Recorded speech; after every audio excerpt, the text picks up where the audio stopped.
ជាអ្នកដតេបានស្និទ្ធនឹងស្រីពេលអូនឆ្លោះគ្នាពេលគេធ្វើឲ្យអូនយំបងជាអ្នកលួងអូនលួងលំអូនอยู่ទៅបែរជាស្រឡាញ់ស្រីតែមិនហ៊ានប្រាប់ទៅថ្លៃព្រោះដឹងថាស្រីអូនមានម្ចាំងរួចទៅហើយទូនាទីបងជាជំនួយការដែលជីវ៉ាត្រូវការពេលអូនឆ្លូគ្នាគេត្រូវគ្នាយើងក៏អស់ទូនាទីដល់នាទីជួទឹកភ្នែកខ្លួនឯងតែខ្ញុំឈឺមែនទេបានជានឹកគេយ៉ាងនេះតែខ្ញុំឈឺមែនទេបានជាចង់ឲ្យគេវិលមកវិញយ៉ាងណាគេគ្មានចិនស្រឡាហើយគេក៏មានអ្នកថែរូចហើយខ្ញុំងងណាស់មែនទេដែលឲ្យគេបោកបានខ្ញុំងងណាស់មែនទេยังដឹងថាគេមានម្ចាស់រួចហើយខ្ញុំយ៉ាងជាកំហុងយ៉ាងទេ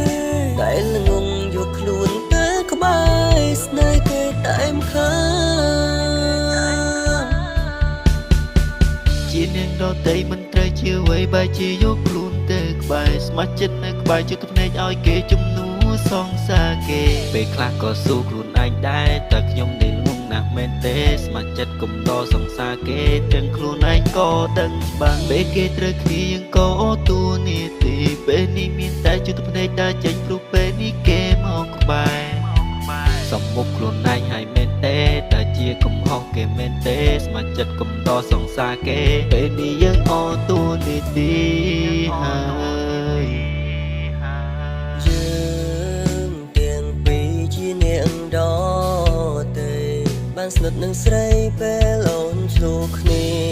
ពេលគេធ្វើឲ្យអូនយំ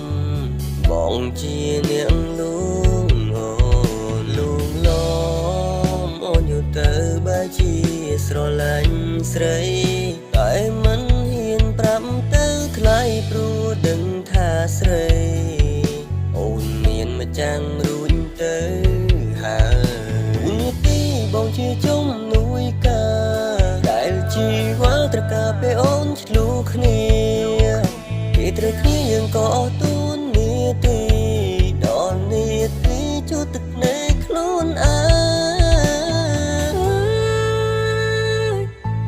តែខ្ញុំឈឺមែនទេបានជានឹកគេយ៉ាងនេះតែខ្ញុំឈឺមែនទេបានជាចង់ឲ្យគេវិលមកវិញយ៉ាងណាគេគ្មានចិនស្រឡាហើយគេក៏មានអ្នកថែរូចហើយខ្ញុំងងណាស់មែនទេដែលឲ្យគេបោកបានខ្ញុំងងណាស់មែនទេยังដឹងថាគេមានម្ចាស់រួចហើយខ្ញុំយ៉ាងជាកំហុងយ៉ាងទេដែលងងយកខ្លួនទៅក្បែរស្នេហ៍គេតែមខាតែខ្ញុំឈឺមែនទេបានជានឹកគេយ៉ាងនេះតែខ្ញុំឈឺមែនទេបានជាចង់ឲ្យគេវិលមកវិញយ៉ាងណាគេគ្មានចិនស្រឡាហើយគេក៏មានអ្នកថែរូចហើយខ្ញុំងងណាស់មែនទេដែលឲ្យគេបោកបានខ្ញុំងងណាស់មែនទេยังដឹងថាគេមានម្ចាស់រួចហើយខ្ញុំយ៉ាងជាកំហ